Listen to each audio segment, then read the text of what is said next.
Baik, Assalamualaikum warahmatullahi wabarakatuh. Pada kesempatan kali ini saya akan coba melanjutkan penjelasan atau alur atau bahkan sekaligus proses progres dari ADPL PPL untuk membuat sistem yang direncanakan dari kami. Nah, di sini itu pertama, mungkin pada penjelasan kali ini saya akan lebih memberikan progres-progres yang lebih utama atau fitur utama yang nantinya akan menjadi ciri khas dari program kami seperti itu. Nah, kemarin untuk yang pertama progresnya adalah di sini pertama kami telah membuat sebuah halaman yang seperti ini, di mana pada bagian ini itu adalah halaman yang bertujuan untuk memberikan trigger kepada konsumen sebagai pemicu bagaimana mereka bisa melihat dari sistem sip jamu ini lebih dalam lagi. Jadi yang kemarin kan dari kemarin itu adalah tampilnya seperti ini dari awal. Dari awal itu tampilannya sudah yang kemarin itu sangat terlihat e-commerce memang, di mana memang persyaratannya dari awal kalau bisa jangan terlalu menunjukkan e-commerce. Jadi di sini langsung menunjukkan produknya.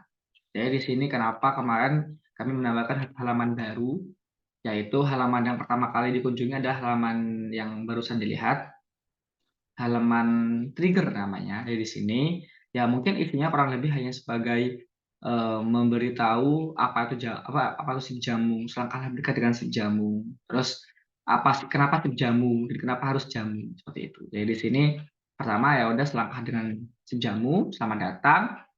Terus ya ada seperti ajakan-ajakan untuk melakukan menjaga kesehatan dan memberikan informasi bermanfaat tentang jamu tradisional.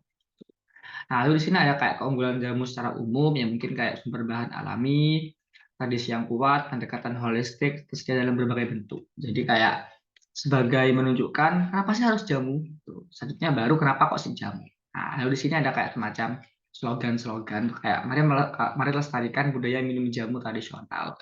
Jadi di sini ada sebuah ya foto-foto untuk menarik minat tentang jamunya, tentang pertanian lah hitungannya. Ya di sini ada kayak tani-tani gitu. Di sini sudah saya coba animasikan menggunakan efek animasi gitu. Lalu di sini ada bagian halaman produk yang kayak kami juga memiliki produk seperti itu. Di sini ya ada kayak ngasih tahu semacam ada beberapa jamu yang manfaatnya baik gitu kayak mungkin dari Sinom itu manfaatnya itu bisa juga meningkatkan peredaran darah, meredakan rasa sakit, mengurangi radang dan nyeri persendian. 14 kencur itu kayak kayak berhasrat untuk meredakan gangguan pencernaan seperti sakit perut, kembung, mual. Temulawak itu lebih ke arah antioksidan, nah, antioksidan, anti inflamasi seperti itu. Jadi kayak sebagai trigger kenapa harus jamu. Lalu di sini ada kayak terkait bergabung dengan kami. Ini kayak semacam mengisi sebuah nama di email dan kayak sebuah ajakan lah seperti itu. Dan yang bawahnya sama seperti yang sebelumnya hanya footer. Tuh. Nah, jadi untuk pertama yang dikunjungi oleh konsumen adalah ini. Baru nanti jika misal setelah masuk itu nanti baru akan mengakses halaman yang sebelumnya. Yang sebelumnya sempat saya beritahu misal di sini ada dari customer. Customer login nih.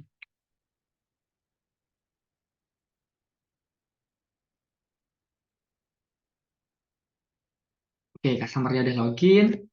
Lalu di sini akan menunjukkan halaman yang e-commerce gitu. Jadi kayak ada step-stepnya sampai ke e-commerce. Dan di sini ada notifikasi yang sudah jadi untuk sekarang alhamdulillah dari semua sprint dari sistemnya dari programmer dari saya sudah menyelesaikan semuanya. Di sini ada kayak customer-nya, ada letak customer notifikasinya. Di sini kalau customer tuh notifikasinya tuh muncul kalau ada satu pesanan yang diterima oleh penjual. Jadi kan nanti kan penjual bisa mengonfirmasi pesanan dari customer. Nanti coba saya jelaskan alurnya.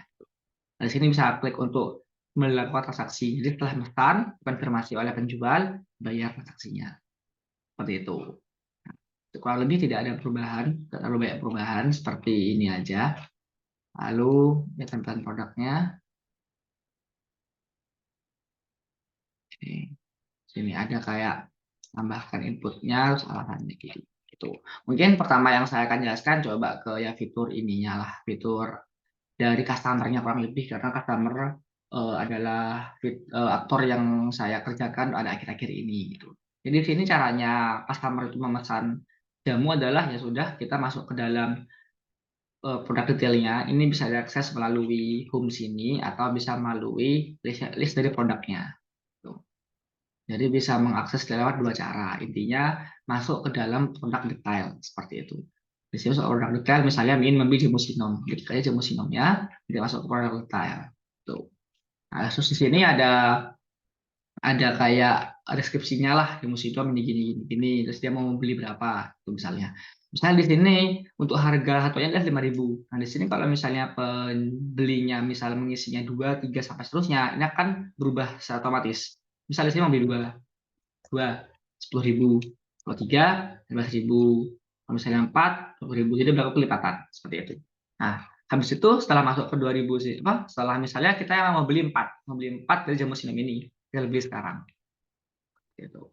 Nah, habis beli sekarang, nanti akan ada notifikasi sukses, berhasil menambah pesanan produk. Nah, aktif sini untuk melihat detail. Nah, notifikasi dari customer juga ada kayak gini ya. Nah, ini fungsinya untuk klik di sini untuk melihat detail adalah untuk melihat detail dari statusnya dari penjualnya mengakses apa enggak. Karena nanti itu masuk dalam dashboard, masuk dalam menu transaksi. Nah, di sini ada ini ya, ada sebuah pengkondisian yang coba saya dan teman-teman rundingkan dan coba bangun. Jadi kalau pertama kali dilakukan itu ada status namanya pending. Nah, jadi bukti pembayarannya masih tidak ada. Nah, ini kenapa yes, accept ini tidak ada dan accept ini sudah ada. Ini menunjukkan kalau accept yang ini tuh belum dibayar oleh customer. Sedangkan yang ini tuh udah dibayar, kurang tinggal sama penjualnya diubah menjadi paid. Jadi paid apa ya, sudah bayar gitu. Nanti itu menjadi sebuah bukti riwayat. Jadi masuk ke sini, misal dari sini. Nah, pertama misal dari seseorangnya pilih batalkan pesanan. Klik ini aja, batalkan. Nah, nanti masuk ke dalam edit pesanan. Pesanan hanya bisa diedit jika belum dikonfirmasi oleh seller. Ubah status pesanan menjadi cancel untuk membatalkan pesanan. Nah, ini ubah pesanan. Nah, ini nggak bisa diubah nih. Nah, bisa diubah cuma yang ini. Bisa diubah ke cancel. Harus selesai. Nah, apakah ingin menyimpan perubahan? Oke. Tuh. Nah, setelah oke, sukses nih. Sukses berhasil memperbarui data. Jadi di sini tadi yang pending data itu akan hilang. Nah, yang cancel-cancel itu nanti akan masuk ke riwayat transaksi. Dan di riwayat transaksi ini adalah isi-isi yang cancel-cancel ataupun yang udah dibayar. Atau biasanya juga ada yang, coba saya tampilkan semuanya, yang decline, yang ditolak oleh peseller. Nah, nih ada yang ditolak. Jadi isi dari riwayat pembelian itu atau riwayat transaksi itu pembelian pemesanan yang harga yang statusnya itu cancel, paid ataupun decline. Jadi di sini yang udah paid ada buktinya. Sedangkan yang kayak decline maupun cancel juga ada buktinya, bukti hasilnya seperti itu. Nah, misal eh, dari penjual udah mengakses, udah di saat apa di status ubah gitu, udah diubah statusnya, di accept diterima. Nah, dari customer sekarang tinggal memberikan bukti transaksi, ya, tambah bukti transaksi. Nanti masuk ke halaman yang sama, edit, tapi di sini bilangnya upload bukti transaksi pesanan ini tidak tipu, upload bukti transaksi pesanan. Nah, di sini nanti ada apa petunjuknya upload bukti transaksi ke dari penjualnya itu dari pembelinya harus mengirimkan pembayaran melalui rekening ini misal atas nama siapa. Nah, kalau misalnya sudah dapat tinggal diubah ke dalam sini. Misal di sini maunya dari mau misalnya di sini maunya itu nambahkan foto yang nah ini misalnya yang ini. Nah, saya ini udah bayar gitu. Oke. Nah, nanti di sini muncul terus di selesai. Oke.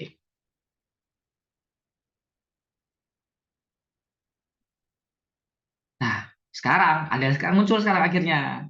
Oke, ternyata kita sudah bayar. Tuh, sekarang tinggal menunggu penjual untuk melakukan ubah data ini menjadi bayar dan nantinya akan melihat seperti memberikan apa ya, memberikan barangnya itu di luar sistem. Nah, misalnya di sini eh, ada yang salah nih nguploadnya ini. Ada yang salah ternyata diubah aja. Misalnya yang ini diubah gitu. Nah, setelah diubah itu mereka ada yang sebelumnya kayak gini ya. Misalnya mau diubah nih, ternyata dia salah upload, gitu. Misal mengubahnya kayak gini. Ini contoh aja ya. Selesai. Oke. Maka selanjutnya akan menjadi berubah. Nah, ini jadi seperti itu. Nanti di penjualnya akan dilakukan ACC atau yang diubah menjadi diterima. Nah, selanjutnya di sini fitur yang kemarin coba saya buka atau bikin adalah kelola akunnya. Nah, kelola akun di sini untuk customer aja. Jadi di sini ada kelola akun. Nanti di kelola akunnya seperti ini gambarnya. Customer Afif, misalnya nama penggunanya customer Afif, nama lengkapnya Afif Library, nomor HP-nya ini, alamatnya ini, deskripsinya ini. Nah, deskripsi ini bersifat opsional, tapi kalau misalnya mau diisi mungkin ya bolehlah kayak diisi data diri. Nah, avatarnya kayak gini. Ini bisa avatar, bisa foto profil. Nah, jika customer ingin mengedit, tinggal pilih edit di sini. Nah, hasilnya di sini akan tampilan edit. Misalnya di sini saya edit nama lengkapnya menjadi Afif Rahul aja. Terus di sini nama penggunanya menjadi Afif Rahul. Misalnya di sini saya mau ganti avatar. Ganti avatarnya mungkin gambarnya apa ya? Ya sementara mungkin inilah. Ini. Pen.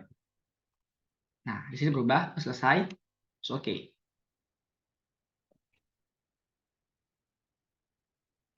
Nah, akhirnya berubah tuh avatarnya ini. Di sini sekarang kita berubah avatarnya di sini. Nah, seperti itu. Nah, untuk yang dari pembeli. Nah, yang ulasan ini di sini hanya untuk melihat listnya aja. Kayak se selama ini dari Afrahul ini dari pengguna ini sudah melakukan ulasan ke siapa apa ke mana aja. Ternyata pernah ke Jamu Sinom dengan kayak gini komennya, artinya kayak gini. Jamu temulawak kayak gini, artinya kayak gini. Nah, untuk melakukan tambah komen atau ulasan itu masuk ke dalam halaman utama lagi, masuk ke produk detail lagi. Nah, misal di sini saya ingin nyoba memberikan ulasan untuk jamu beras kencur. Nah, dari jamu beras kencur ini nanti di bawah ada nih tambah ulasan produk. Misal di sini coba saja jamu ini sekali. Nah, ratingnya misalnya 5. Tambah. Oke, tambah ulasan baru. Oke. Nah, setelah ditambah, nah ini berhasil menambah ulasan produk. Nah, ini muncul di paling atas nih, jamu enak sekali. Jamu enak sekali, seperti itu. Nah, habis itu untuk bagian dari penjual, oh, untuk penjualnya itu yang bagian mengkonfirmasi pesanan. Itu yang mungkin fitur utama lah hitungannya. Atau nanti bahkan ada bagian rekapan penjualan. Yang di sini saya coba menggunakan chart atau diagram.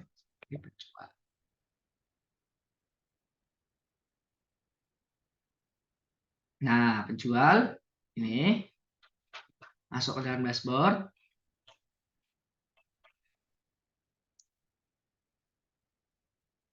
Masuk ke dalam dashboard. Tadi misal contohnya udah ada yang bayar. Udah ada yang bayar atau tadi udah ada yang pesan ya. Jadi di sini masuk ke dalam pesanan. Nah, di pesanan ini ada yang namanya eh, kayak gini. Nah, di sini tuh kalau pending berarti kan emang tidak ada bukti pembayarannya masih. Nah, misal di sini mau ini di accept kan ya. Ini udah bayar ini. Udah bayar, baru nanti misalnya diubah ke dalam oh ini ada belum ditambahin ohnya ya. Misalnya nanti itu caranya diubah menjadi ini, diubah menjadi terima, baru ditambah apa diselesaikan gitu. Saya sih coba selesai apakah ada error. Nah, di sini masih ada error, belum aku ubah kemarin, jadi ntar saya ubah. Jadi secara alurnya nanti dari mengubah akun itu, mengubah ini konfirmasi pesanan, itu nanti akan ada status perubahan juga menjadi menjadi paid. Nah, setelah diubah jadi paid, di sini nanti akan masuk ke dalam riwayat pesanan. Seperti itu. Nah, di riwayat pesanan ini nanti akan ada sebuah atau banyak list dari pesanan yang telah dilakukan atau dibayar seperti itu. Nah, di sini yang mungkin coba saya kasih tahu ada rekapan penjualan. Nah, di rekapan penjualan ini berisi sebagai mana list. Nah, list apa sebagaimana daftar penjualan. Di sini saya mencoba membuat data palsu lah hitungannya, data dummy. Nah, di sini mulai dari Januari sampai Desember itu kelihatan. Misal di Januari, nah itu pendapatannya 22.000, Februari 24.000, Maret 20.000, terus kalau April 109.000, Mei 46.000, pendapatannya di sini 33.000, 32.000, 32.000. Nah, ini 43.000 kayak jadi kayak kelihatan. Jadi kayak misalnya dari seorang penjual itu ternyata penjualan di bulan ini tuh sangat rendah. Bagaimana cara menaikkannya? Jadi mereka bisa langsung tahu gitu loh. Nah, di sini kayak rekapan penjualan produk seller. Nah, ini selama sellernya menjual. Jadi selama ini dari seller itu telah menjual 2 jamu kunyit, 14 jamu temulawak, 30 jamu beras kencur, terus di sini 42 jamu sinom. Nah, kalau ini rekapan penjualan produk seller bulan ini aja. Jadi bulan ini aja seller masih baru menjual 2 jamu beras kencur dan 16 jamu sinom seperti itu. Nah, ini juga mudah untuk dibaca. Nah, ini semua data ini nantinya akan bisa dilihat oleh petani. Nah, coba saja kita masuk ke dalam petaninya. Nah, jadi di petani itu kan dari fitur utamanya kita kan reporting dan monitoring. Jadi dari petani itu bisa monitoring stok bahan bakunya penjual ataupun produk penjualnya berapa. Seperti itu. Dan berapa pendapatannya. Kayak yang ada di dalam dashboardnya penjual. Jadi dari petani juga bisa. Itulah yang eh, dari kami itu bisa ngeberikan fitur yang unik lah, karena jika dianggap itu unik, emang unik karena dianggaplah di Shopee atau Tokopedia tidak ada seperti itu, tidak ada chart yang bisa dilihat ataupun di Excel pendataan itu bisa dilakukan cuma tidak secara live, sedangkan yang saya buat adalah secara live. Jadi di sini bisa masuk ke dashboard.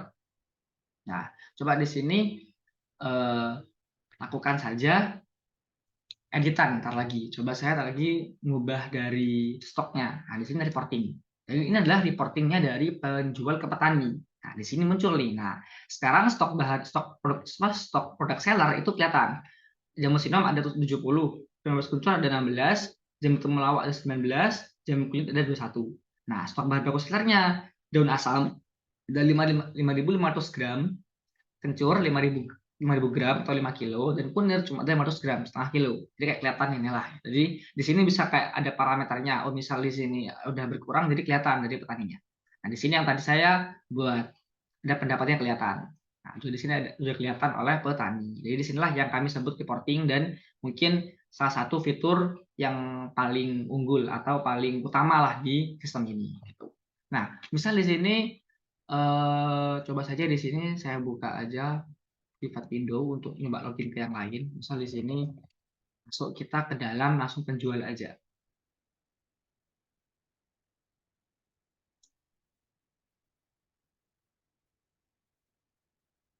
Nah, bentar.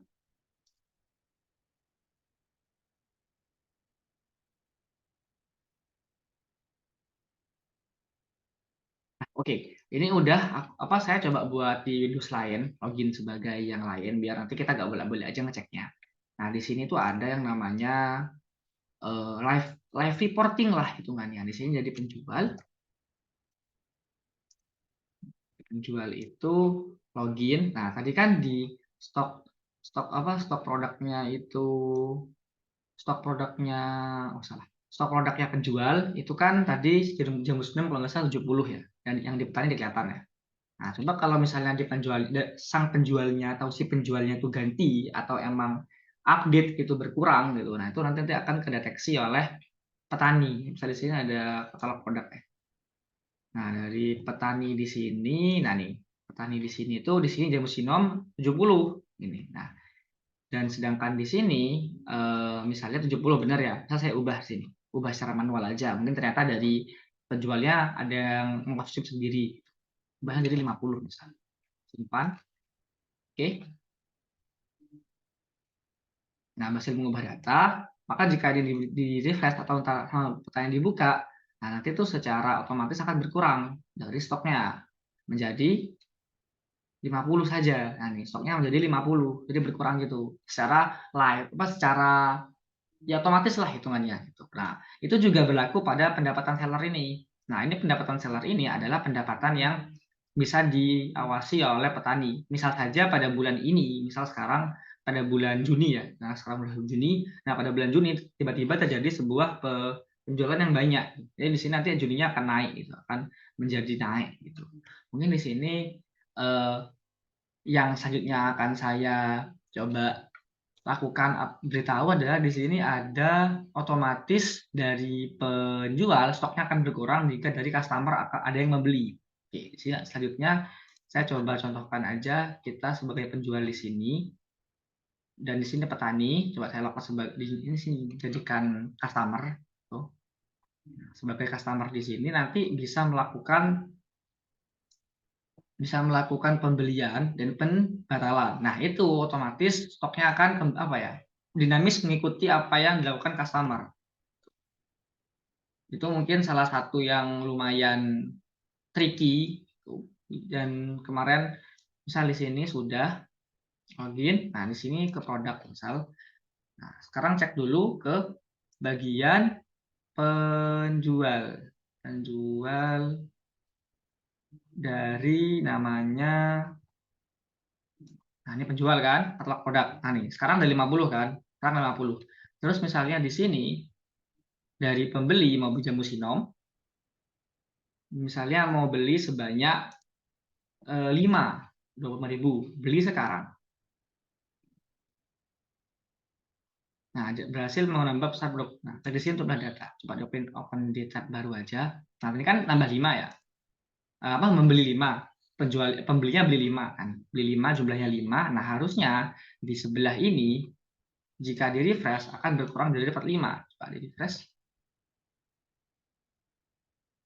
Nah, berkurang jadi 45. Dia otomatis berkurang dari secara otomatis. Nah, tapi kalau misalnya dari sini nanti penjualnya membatalkan pesanan, ternyata batal nih. Nah, berarti stoknya kan otomatis harus kembali ke dalam database. Batal nih, bagus, cancel, selesai. Oke. Nah, ini batal nih. Oh, jadi nggak beli lagi nih, nggak beli, dibatalkan pembeliannya. Maka jika di refresh lagi, nah, akan nambah 50 seperti itu. Jadi di situ adalah bagaimana kami menangani sebuah pembelian yang emang karena masih menunggu konfirmasi, sehingga dari konfirmasi itu barang yang berkurang itu bisa saja kembali menambah jika dibatalkan. Nah, disitulah kami menangani fitur-fitur itu. Nah, mungkin sejauh ini fitur-fitur utama yang kami buat seperti itu. Mungkin tadi ada sedikit error yang terlihat di bagian petaninya ada sedikit kendala, mungkin akan saya selesaikan. Jadi tapi secara otomatis secara menyeluruh otomatisasi yang saya coba bangun dalam rekapan penjualan dan rekapan dari data produk maupun data bahan bakunya penjual itu telah terlihat dalam petani. Jadi secara fitur utama sistem kami telah selesai menyelesaikan itu. Mungkin kurang lebih mohon maaf. Wassalamualaikum warahmatullahi wabarakatuh.